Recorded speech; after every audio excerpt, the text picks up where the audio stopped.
Hello guys, good day po. Ito, panibagong ayuda na naman guys oh.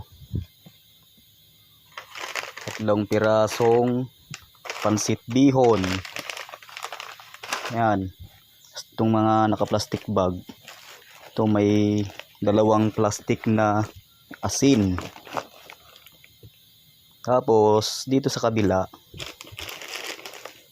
Yan. Meron ding dalawang plastic din na asin. Ang daming asin nito guys.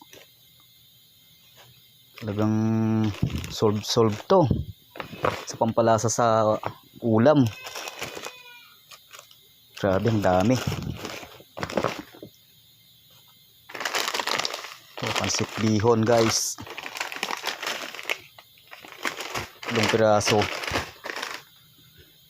Guys, dito na lang magtatapos ang video. Bye!